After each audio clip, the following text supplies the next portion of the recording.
Salut les amis. Je viens d'écouter Bayrou avec sa conférence de presse. J'avais l'impression de voir un magicien, un prédigitateur. Il me rappelait Majax. Mais c'est pas possible. C'est un endormeur public. Alors, il vient de dire, nous avons tout pour faire. Mais rien. Il faut mettre ça en valeur. Mais la valeur, les travailleurs, il y a longtemps qu'ils l'ont mis, leur travail en valeur. Qu'est-ce que c'est? Il faut prendre ses responsabilités. Et quand je pense que c'est tous ces guignols qui représentent, qui ont saccagé la France, ils ont tout vendu, nos usines, nos trucs nucléaires aux Américains. Ils ont vendu tous les produits, les fabricants de pharmaceutiques. Et il veut reconstruire la France, mais qu'il arrête de nous endormir. C'est pas possible. Il faut se battre pour la reconstitution de notre industrie. Oui, les travailleurs sont prêts à se battre, mais vous avez mis les bâtons dans les roues. Vous avez tout vendu, partout. Vous avez fait même revenir des médicaments de Chine partout. Vous n'avez pas été capable de soutenir nos entreprises pharmaceutiques. Et aujourd'hui, vous accusez le peuple français et les travailleurs d'avoir fait des dettes. Je tiens à dire qu'il n'y a pas de dette en France. Les travailleurs, quand ils touchent leurs indemnités de chômage, quand ils touchent leurs trucs de sécurité sociale qu'ils font soigner, c'est eux qui payent par leurs cotisations. Je suis persuadé que vous les avez volés. Vous avez volé la sécurité sociale, vous avez volé les caisses de retraite, et vous voulez nous faire la morale, monsieur Bayrou? Non, t'es un guignol, tu représentes plus rien, t'es même pas la valeur d'une peau de lapin. Alors maintenant, ils parlent qu'ils ont tout bradé. Alors il faut faire maintenant une mission. Laquelle mission? La seule mission, c'est qu'ils vous foutent à la porte.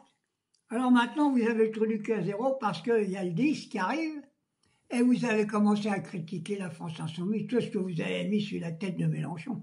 Mais Mélenchon, donnez-lui le pouvoir, ils vont vous foutre à la porte. Et avant 3 mois, la France, elle a retrouvé sa valeur internationale, elle a retrouvé tout le pognon que vous avez volé. On va aller vous le chercher, bande de crapules. Alors vous nous parlez de la dette. Mais c'est pas possible. La dette, on a une solution, on l'a proposée, la France Insoumise.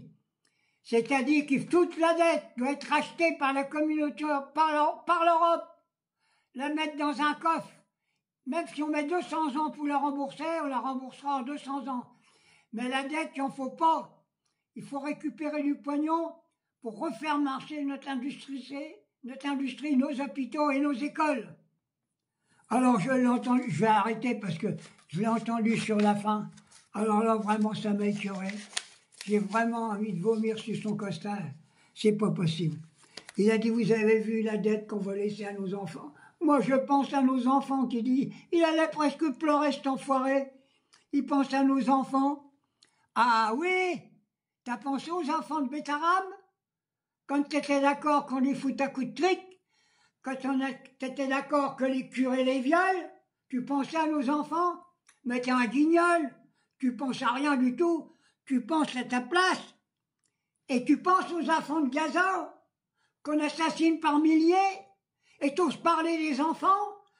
T'as pas le droit de d'ouvrir la bouche pour soutenir les enfants. T'es le traître des enfants. T'es un traître. J'ai pas peur de le dire. Et maintenant, j'appelle ouvertement tous les Français et les Françaises à rejoindre le 10, un grand mouvement populaire.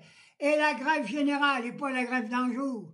Ça plaise ou ça plaise pas à tous ces guignols. Je les ai vus tous ces ministres derrière. C'était tous des faux culs. Hein. Alors, et le pognon qui ramasse. Pendant que nous, qu'on a du pain d'aller chercher un bout de pain au boulanger. Bayrou, t'es pas digne de représenter la France. T'es un déchet de la République. On veut plus de toi. Et vive le 10.